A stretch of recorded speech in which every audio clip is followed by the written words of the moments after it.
Bismillahirrahmanirrahim. Assalamu alaikum. A very warm welcome all of you for this strategic management class for MBA 3 and BBA 7 collectively. और start करते हैं। Last time हमने strategic management में थोड़ा सा introduction किया था, तो वो तमाम लोग जिन्होंने अभी हमें ज्वाइन किया है, और अगर आपके कोई दोस्त वगैरह हैं उनको भी आप मैसेज कर देंगे क्लास स्टार्ट हो चुकी है तो वो भी ज्वाइन कर सकते हैं।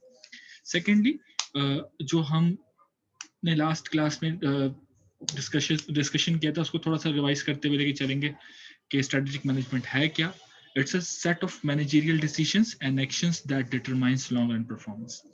यानी स्ट्रेटेजिक मैनेजमेंट में हम सेट ऑफ डिसीजन मेकिंग करते हैं और कोशिश करते हैं कि जो हम कंपनी के बेटरमेंट के लिए फैसले लें उससे कंपनी को लॉन्ग रन में फायदा हो। लॉन्ग रन डिसीजन मेकिंग में फायदा हो।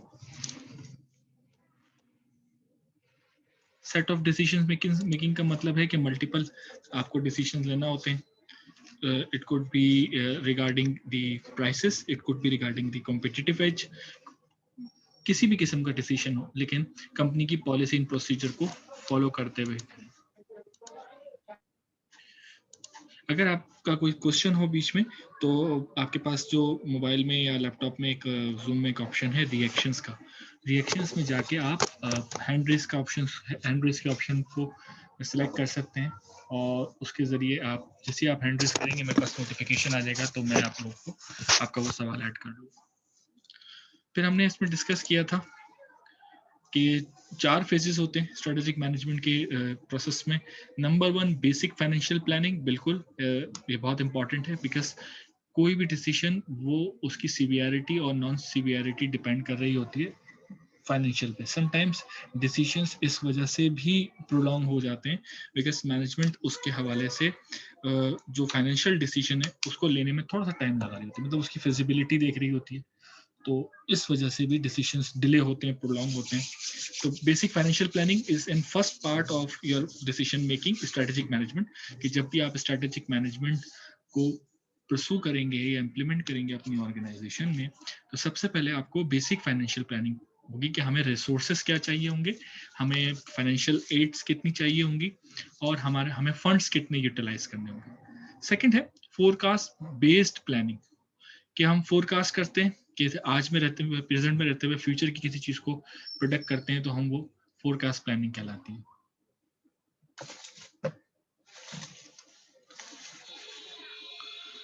नंबर 3 एक्सटर्नली ओरिएंटेड प्लानिंग, जब हम एक्सटर्नल फैक्टर्स को सामने रखते हैं, मद्देनजर रखते हैं, तो वो एक्सटर्नल ओरिएंटेड प्लानिंग कहलाती है। ठीक है। और जब हम स्ट्रेटेजिक मैनेजमेंट यानी हमें कोई ग्रुप बनाते हैं कंपनी के थिंक टैंक्स का या टॉप मैनेजमेंट का और उसमें फैसला लेते हैं तो वो एक्स्ट्रा स्ट्रेटेजिक मैनेजमेंट कहलाती है। तो 4 फेजेस हैं जिसको इसको बेसिस पे आप ऑर्गेनाइजेशंस में जो है वो डिसीजन मेकिंग करते हैं, प्लानिंग करते हैं फ्यूचर और स्ट्रेटेजिक प्रोसेस को स्टार्ट करते हैं।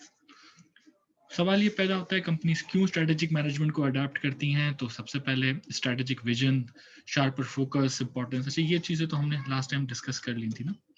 स्ट्रेटेजिक फॉर्मुलेशन, इम्प्लीमेंटेशन, 3 स्टेजेस होते हैं। एग्जामिनेशन पॉइंट ऑफ व्यू से थोड़ा समझ लेते हैं कि स्ट्रेटेजिक मैनेजमेंट की जो फेजेस होते हैं, there are 3 phases. Number 1 is strategic formulation, जहां पे आप स्ट्रेटेजी को फॉर्मुलेट करते हैं, यानी पीडीसीए का प्लान पार्ट।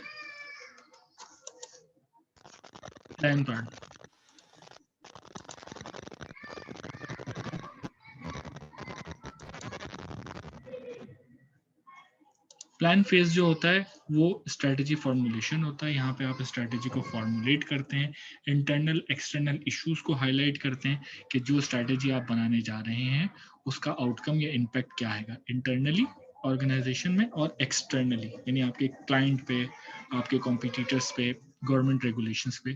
फिर आप स्ट्रेटेजी को इम्प्लीमेंट करते हैं, ठीक है, और फिर उसकी इवैल्यूएशन करते हैं। इम्प्लीमेंटेशन पार्ट जो है वो डू फेज में, यानी जब आप किसी भी चीज को प्लान करते हैं डू फेज में आता है जब वो, तो उसे स्ट्रेटेजी इम्प्लीमेंटेशन कहते हैं। थर्ड पे स्ट्रेटेजी इवैल्यूएशन का प्रोसीजर है, यानी स्ट्रेटेजी को इवैल्यूएट करते हैं कि जो चीज आपने स्ट्रेटेजी फॉर्मुलेशन में सोची थी कितने % वो स्ट्रेटेजी इम्प्लीमेंटेशन में इम्प्लीमेंट हुई। फिर इसकी डेफिनेशंस हैं जो कि मैं आपसे शेयर भी कर लूंगा।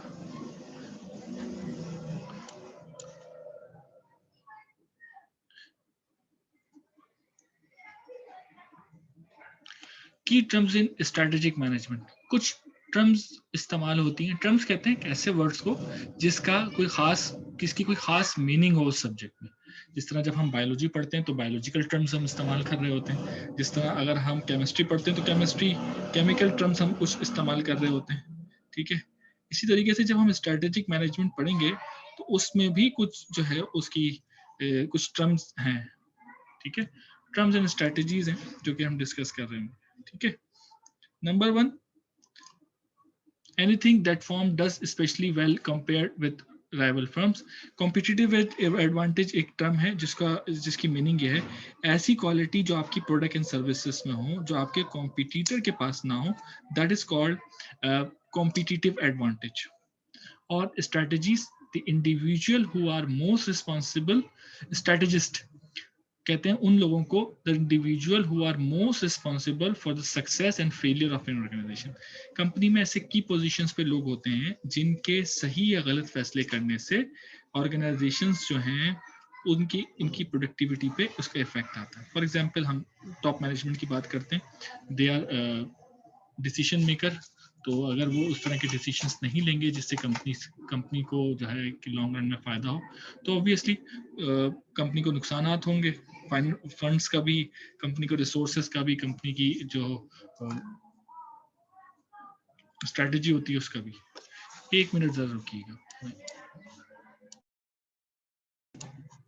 हम रिपीट करते हैं अपनी बात को।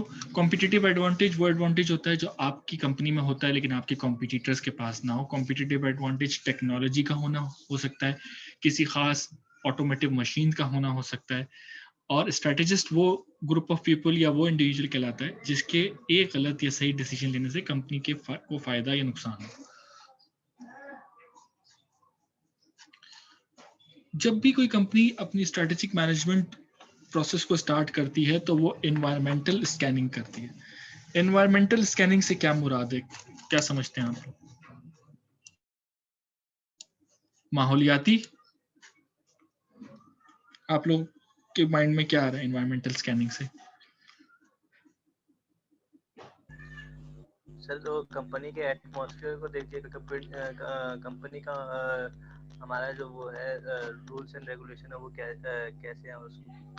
सही सही सही। Anyone else?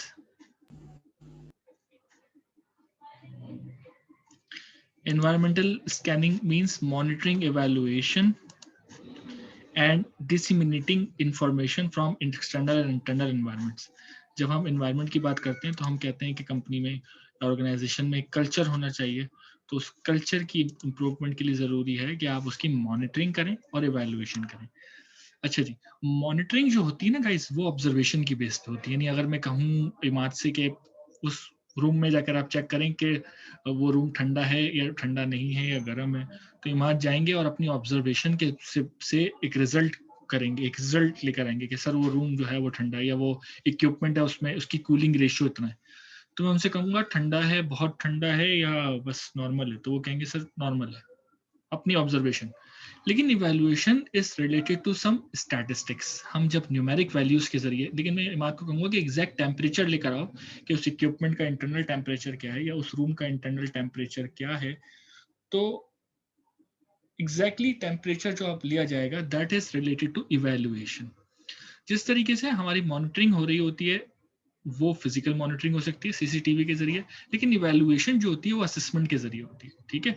तो आपको इंटरनल इंफॉर्मेशन और एक्सटर्नल इंफॉर्मेशन को एलिमिनेट करने के लिए ज़रूरी है कि आपकी इन्वायरमेंट को इवेल्युएट करने की ज़रूरी है कि आपके पास ऐसे लोग हों जो इंटरनल और एक्सटर्नल इश्यूज को आइडेंटिफाई कर सके।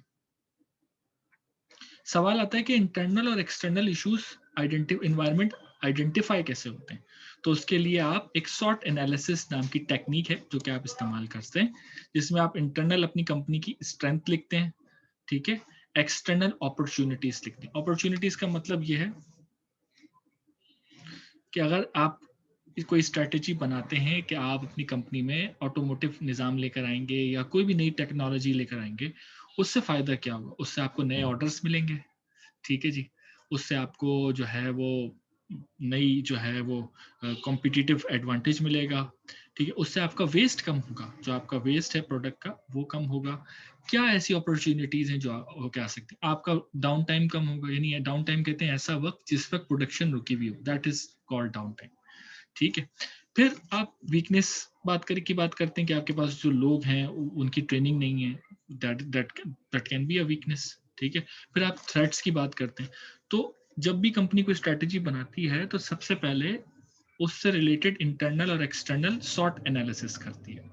हम भी अपने as an individual, as an professional या एज एन स्टूडेंट अपना सॉट एनालिसिस कर सकते हैं। क्या एज ए स्टूडेंट हम में क्या स्ट्रेंथ है, अपॉर्चुनिटीज क्या क्या है, वीकनेसेस क्या है और थ्रेट्स क्या है।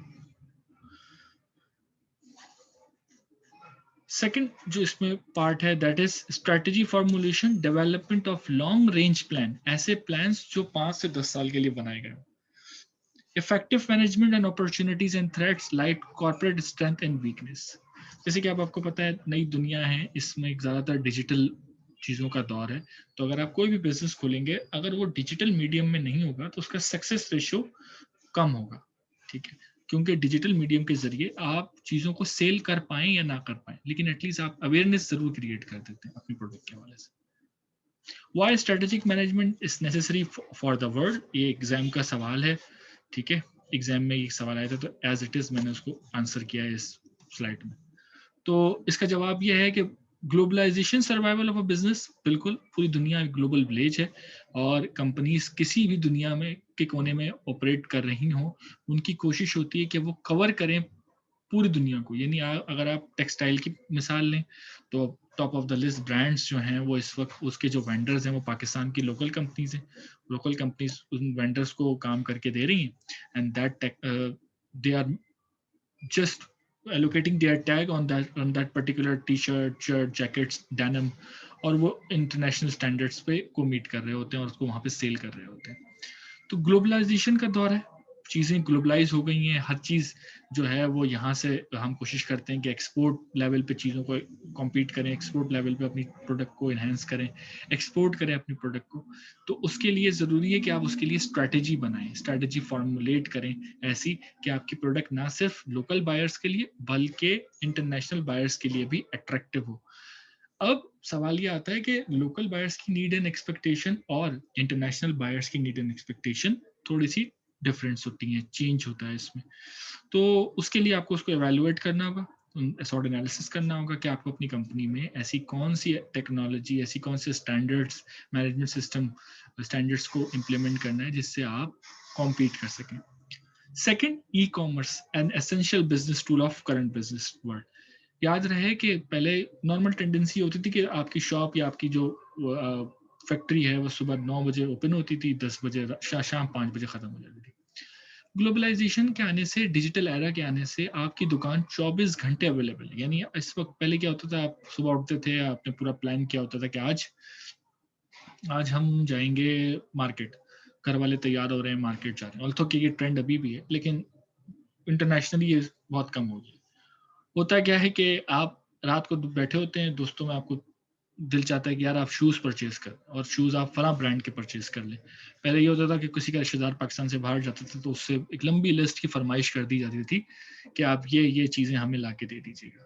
लेकिन अब क्या है, ग्लोबलाइजेशन से फायदा हमें ये हुआ है कि आप यहाँ बैठ के रीबॉक के शूज खरीद सकते हैं, नाइकी की जो है आप ट्रैक सूट खरीद सकते हैं और अच्छे स्टैंडर्ड का डायरेक्ट उनके फैक्ट्री आउटलेट से खरीद सकते हैं। क्योंकि ई कॉमर्स, इलेक्ट्रॉनिक कॉमर्स जो है वो अब राइज हो गया है। दुकानें कभी भी बंद नहीं होती। अगर आपकी दुकान वर्चुअली, आपकी दुकान बंद हो भी तो वर्चुअली वो ओपन होती है। स्टोर आपका ऑनलाइन स्टोर अवेलेबल होता है, लोग उस पर ऑर्डर प्लेस कर रहे होते हैं और समटाइम्स आपके जो लोग हैं वो उसको डिलीवर भी कर रहे होते हैं। जिस तरह अमेजोन की मिसाल आपके सामने है कि पूरी दुनिया में जो है वो अमेजोन स्टोर्स एक वर्चुअल एंटिटी के तौर पे सामने आए और आज अब अमेजोन जो काम कर रहा है वो डिलीवरी टाइमिंग को कम कर रहा है। इनफैक्ट यूके में एक स्टडी के मुताबिक अमेजोन अगर कोई आप शॉपिंग करते हैं तो वो पिज्जा डिलीवरी से भी पहले आ जाती है। पिज्जा की जो डिलीवरी होती है वो 30 टू 45 मिनट्स में होती है, ठीक है, वो उससे भी पहले आपका ऑर्डर आपको दे देते हैं। सोचें कि किस लेवल पे जो है ऑपरेट कर रही है ऑर्गेनाइजेशन, और उन्होंने स्ट्रैटेजी किस तरह बनाई है, ठीक है। और अब उनका इरादा है कि हर दुनिया के हर मुल्क में जो डिलीवरी टाइमिंग है, यानी आप कोई प्रोडक्ट परचेज करते हैं, तो आज भी अगर आप कोई अलीबाबा से, दराज से या किसी भी और स्टोर से, ऑनलाइन स्टोर से आप कोई चीज़ परचेज करते हैं, तो वो आपको 2 से 3 दिन देते हैं, या समटाइम्स 3 से 4 दिन देते हैं, या इंटरनेशनली अगर आ रही हो तो वो आपको 6 से 7 दिन वर्किंग डेज देते हैं। लेकिन इस चीज़ को, ये चीज़ लोगों के लिए थ्रेट थी, कंपनीज के लिए, कि यार 7 दिन में कहीं कस्टमर का माइंड चेंज हो जाए और उसने कैंसिल कर दिया ऑर्डर, तो और मसला होगा। लेकिन ये एज एन अपॉर्चुनिटी लिया अमेजोन ने, और इसमें स्ट्रेटेजी इस तरह डेवलप की कि जैसे ही किसी क्लाइंट को किसी चीज की नीड हो, उस वक्त उसकी नीड बहुत हाई लेवल पे होती है, तो उसको उसी वक्त प्रोडक्ट दे दी जाए एज सुन एज पॉसिबल, ताकि उसका सेटिस्फेक्शन लेवल अच्छा हो। Number 3, earth environment has become major strategic issue. Earth environment जो है ना आपकी, वो बड़ा मेजर स्ट्रेटेजिक, जैसे ग्लोबल वार्मिंग का नाम सुना होगा पिछले सालों से आपने, जिसमें पूरी दुनिया का जो माहौलियाती निज़ाम है वो बहुत चेंज हुआ, ठीक है। माहौलियाती निज़ाम चेंज होने से बिजनेस के ऊपर बहुत इफेक्ट आया। Feature of successful strategic management,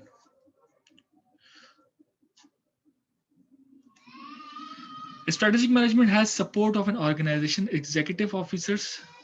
strategic management जब इम्प्लीमेंट होता है तो उससे फायदे क्या होते हैं कि आपके जो एग्जीक्यूटिव लेवल का जो तबका है, या एग्जीक्यूटिव लेवल की जो आपकी क्लास है, वो इससे बहुत सेटिस्फेक्शन फील करती है। उसकी वजह ये है कि आपके जो एग्जीक्यूटिव लेवल के जो लोग हैं वो डिसीजन मेकिंग में आ जाते हैं।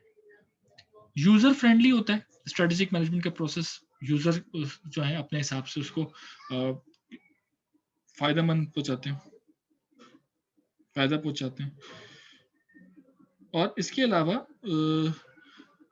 Particularly not left for planners, यानी पहली कंपनीज में क्या था कि आपकी प्लानिंग डिपार्टमेंट था, सब काम उसी का था, और अगर अच्छा होता था उनका और बुरा होता तब भी उनका।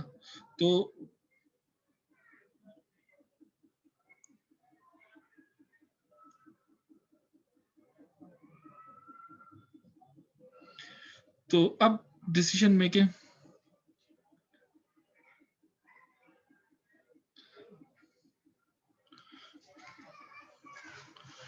अब डिसीजन मेकिंग के लिए एक कंपनी की पूरा प्रोसेस है। कंपनी कोई भी डिसीजन लेती है, चाहे वो फ्रेंचाइजिंग का हो, चाहे वो बिजनेस को ओपन करने का हो, या चाहे बिजनेस बंद करने का हो, उसके लिए पूरा एक plan, do, check, act cycle इस्तेमाल होता है, यानी प्रोसेस अप्रोच स्टार्ट होती है। फ्लेक्सिबिलिटी होती है स्ट्रेटेजिक मैनेजमेंट में, बिकॉज लोगों को फ्रीडम होता है अपनी बात को कहने में। फ्लेक्सिबिलिटी का एलिमेंट बहुत अहम होता है। Leads to resource decision, resources के डिसीजन लेने में बहुत फायदा होता है।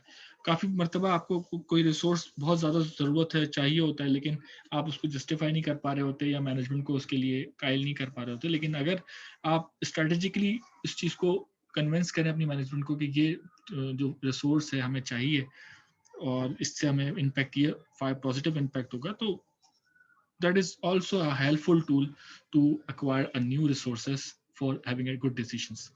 Engage and motivate all staff, obviously जब ये ह्यूमन साइकोलॉजी की, जब आप फैसलों में अपनी एम्प्लॉयज को इन्वॉल्व करेंगे, उनके डिफरेंट सर्वेस करवाएंगे, और उनको अपनी दिए हुए फीडबैक एक्चुअल में होते हुए नजर आएंगे, तो obviously they will feel motivate, और वो मोटिवेशन फील करेंगे, और उनका जो जॉब सेटिस्फेक्शन लेवल है वो भी इनहेंस होगा।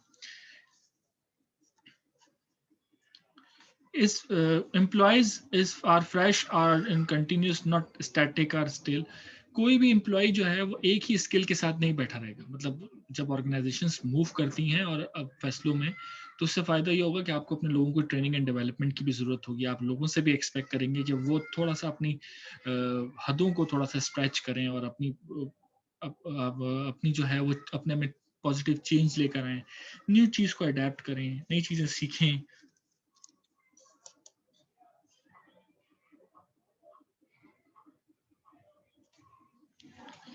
स्ट्रेटेजिक मैनेजमेंट के मॉड्यूल का अगर आपसे सवाल आता है, तो सबसे पहले स्कैनिंग, स्ट्रेटेजी फॉर्मुलेशन और स्ट्रेटेजी इम्प्लीमेंटेशन। ये क्या, वेयर वी आर नाउ, हम अभी इस वक्त हैं कहाँ पर, and where do we want to be, हम जाना कहाँ किस सिम्प में चाहते हैं, हमारी डायरेक्शंस क्या हैं उसकी। अभी मैं बात कर रहा था ऑब्जेक्टिव एविडेंसेस का, ऑब्जेक्टिव इवैल्यूएशन की, तो उसमें हम न्यूमेरिकली हम उसको डिस्कस कर रहे होते हैं, यानी आपके जो भी गोल हो वो स्मार्ट गोल हो। और स्ट्रेटेजिक मैनेजमेंट में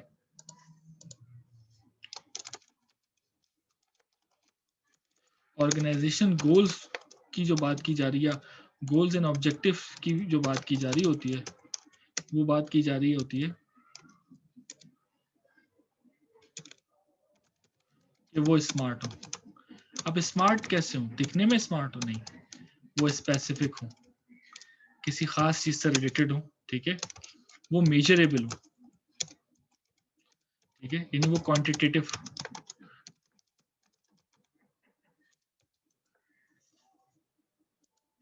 क्वांटिटेटिव आपने क्वांटिटेटिव एस्पेक्ट आपने सामने रखा हुआ उसका, ठीक है, अटेनेबल हो, यानी ऐसा नहीं है कि आपने कह दिया कि हम इस साल जो है वो जीरो वेस्ट प्रोड्यूस करेंगे, जीरो वेस्ट तो प्रोड्यूस हो ही नहीं सकता, जाहिर सी बात है, जब काम करेंगे आप तो उसका कुछ ना कुछ वेस्ट वाटर या प्रोडक्ट में वेस्टेज तो होगा, लेकिन आप उसको कम कर सकते हैं, रियलिस्टिक हो, ठीक है, कि वो कुछ इस तरीके का ना हो कि जो कि हो ही नहीं सकता, जैसे कि आप कहें कि इस साल हम अपने 100% लोगों को रिटेन कर लेंगे, आप रिटेन कर ही नहीं सकते, ऑर्गेनाइजेशंस में ये चीज चलती रहेगी कि लोग आपको ज्वाइन करेंगे और लोग छोड़ के जाएंगे, और जो भी आपके गोल्स हों वो टाइमली बाउंड हो, ठीक है, जैसे 2020 हो, 2021 हो, जो कि आप क्या करें, तो ये एक एग्जाम्पल होती है स्ट्रेटेजी फॉर्मुलेशन में गोल्स एंड ऑब्जेक्टिव सेट करने के। If you want to set a goal and objective, then your goal must be smart, it should be specific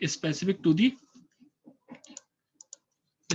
which problem or opportunity, problem से specific हो या opportunity से specific हो, measurable का मतलब quantitative हो, फॉर एग्जांपल हम बात करते हैं कि इस साल हम अपनी सेल्स को 3% बढ़ाएंगे, तो ये क्वांटिटेटिव है ना, कि आपने जो सेल्स है उसको आपने एक्सपेक्ट किया कि हम 3% डिटेक्ट करें, फॉर एग्जांपल अगर आपकी सेल 2019 में 12% थी और आप उसको लेके जाना चाह रहे हैं 15% पे, तो सबसे पहले आप ये एवेलुएट करेंगे कि 2018 से 2019 आपकी सेल्स कितनी इंक्रीज हुई, पता चला वो 2018 से 19 में सिर्फ 1% इंक्रीज हुई और यहाँ पे आप 3% एक्सपेक्ट कर रहे हो, तो दैट नॉट साउंड रियलिस्टिकली।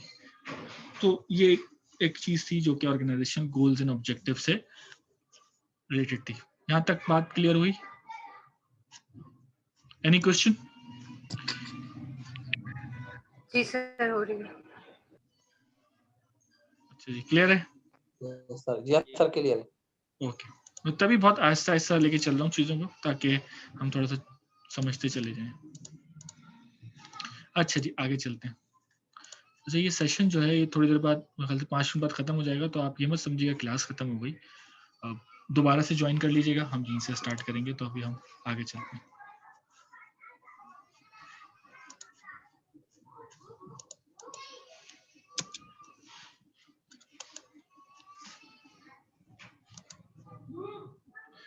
अच्छा, उसके बाद है मेजरमेंट दी परफॉर्मेंस, आप परफॉर्मेंस को मेजर करेंगे। अच्छा, स्ट्रेटेजी इंप्लीमेंटेशन में how do we get there, कि हम यहाँ तक पहुंचे कैसे, हमने अपना टारगेट अगर सेट किया था कि हम सेल्स में 2020 में 3% इजाफा करेंगे,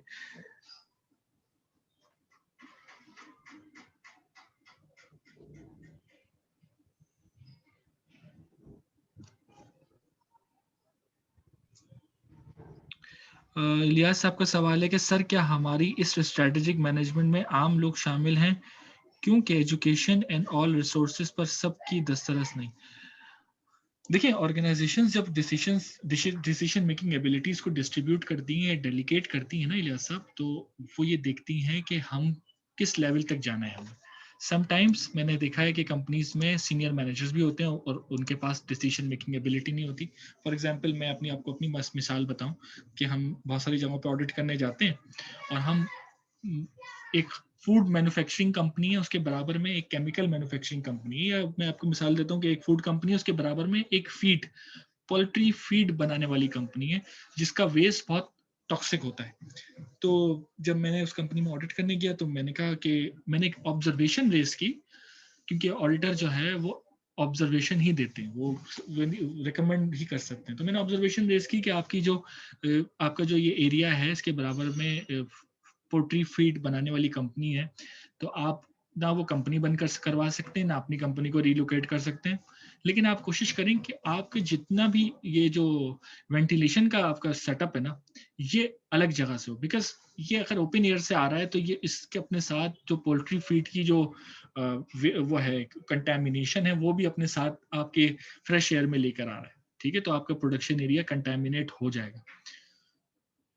तो ऑब्जर्वेशन को ऑर्गेनाइजेशन ने समझा और उन्होंने इस बात को कहा कि ठीक है, आपकी बात बिल्कुल सही है सर, हम कोशिश करते हैं कि हम अपने जो हमारा एसी का निज़ाम जिन्होंने लगाया हुआ है, सेंट्रलाइज एसी की जो सिस्टम है, हम उसको फ्रेश एयर से कोलैबोरेट करते हैं।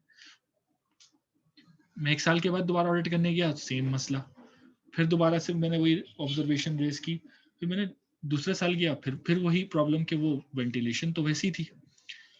मैंने उनसे पूछा कि क्या ऐसी वजूहत हैं कि जो आपको ये ऑब्जर्वेशन आप उसको कंप्लीट नहीं कर पा रहे? तो उन्होंने कहा सर कि हमारे पास रिसोर्सेज हमें नहीं दिए जा रहे और लीडरशिप की हवाले से, लीडरशिप की तरफ से। लेकिन समटाइम्स मैं किसी कंपनी में जाता हूँ, असिस्टेंट मैनेजर लेवल का बंदा होता है, उसके पास डिसीजन मेकिंग एबिलिटी होती है, वो डिसीजन ले लेता है, चाहे वो इंफ्रास्ट्रक्चर रिलेटेड हो या नॉन इंफ्रास्ट्रक्चर या प्रोसेस रिलेटेड हो। दो ही किस्म के डिसीजन देती है ना कोई ऑर्गेनाइजेशन, या तो इंफ्रास्ट्रक्चर में तब्दीली होगी या तो प्रोसेस में तब्दीली होगी। अच्छा, तो बिल्कुल ऐसे ये कंपनीज पे डेवलप भी करती हैं, डिसीजन मेकिंग के लिए कंपनीज अपने लोगों को ट्रेनिंग कराती हैं। जैसे ये सेशन खत्म होने वाला है, तो अगर डिस्कनेक्ट हो जाए तो दोबारा से रिकनेक्ट कर लीजिएगा, ठीक है। Measurement performance, how do